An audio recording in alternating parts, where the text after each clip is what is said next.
Sodiqboyga taklifini qabul qilmoqchimisan? Ana Kozim ham meni aldab uylanib oldi. Men nima deyapman, siz nima deyapsiz? Oyi nima deyapsiz? Ha, Shuni turqini ko'rgim ham kelyapti. 3 kunda basharasi ochildi. uni ko'kragidan itarmoqchimisan? Arzimagan narsani deb Ko'rdingizmi? Advokati bo'lib, ana sobiq sevgilisi kirib keldi. Keyin ikkalasi kelishib olganda, ha oyi, javob bering. Nimaga o'zi kelmadi? Aybi borki, shuning uchun o'zi kelmadi. Borib boshqasiga aytsin cho'pchagini. Yolg'onchi. U ayolning gapirgan gapini birontasiga ham ishon. Hech qanaqa vijdon yo'q. endi vijdoni qiynalgandir. Men hozir Yo'q, to'xtang. Oyi qaramang. Kozim keldimi? Yolg'onni aybi shu. Tursa tursin. Kimdir umidvor bo'lib turibdi. Eshikni ochsangiz sizdan xafa bo'laman. Iltimos eshikni ochmang. Oyi, Topshirmayman. Uyni topshirmasmish. Shoshmay tur. Berib qo'ysa nima bo'ladi? Shoshmay tur sen hali. Gapni qarang. Ha, ahmoq xotin. Qaytarib ber deb bekor aytdim-da, bekor aytdim. Voy, hayır. Voy, ko'chada qolamizku. Uyga bermasligimiz kerak. Topishim kerak. Endi bir yo'lini topishim kerak.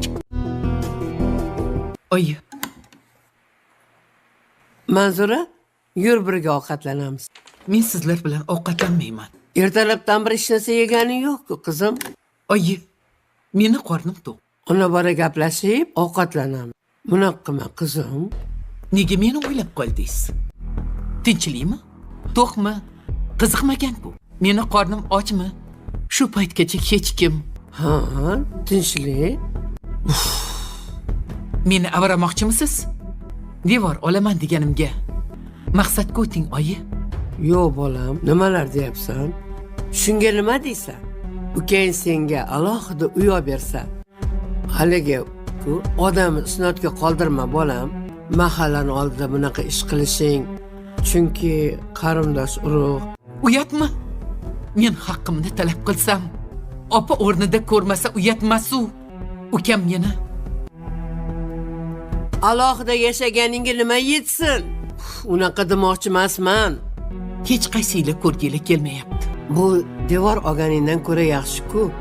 Axir o'ylab ko'rgin, xafa bo'lmagin, bolam. Tushunarli.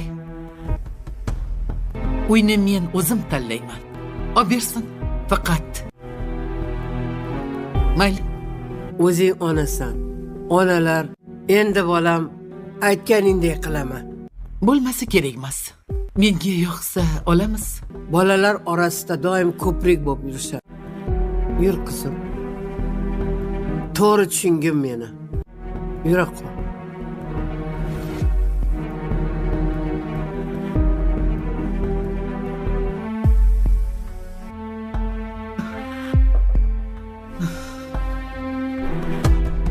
लोग कह रहे थे कि मफ्तूना की वापसी सबसे बड़ा धमाका होगी, लेकिन सच्ची बात तो ये है कि इस एपिसोड ने हमें दिखा दिया कि असली विलन तो घर के अंदर ही बैठा सांप बनकर फुंकार रहा है।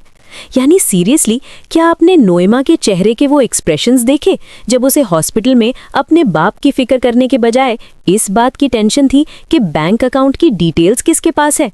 ये लड़की तो ड्रामा की हिस्ट्री की सबसे ज्यादा संगदिल बेटी का अवार्ड जीतने की पूरी कोशिश कर रही है।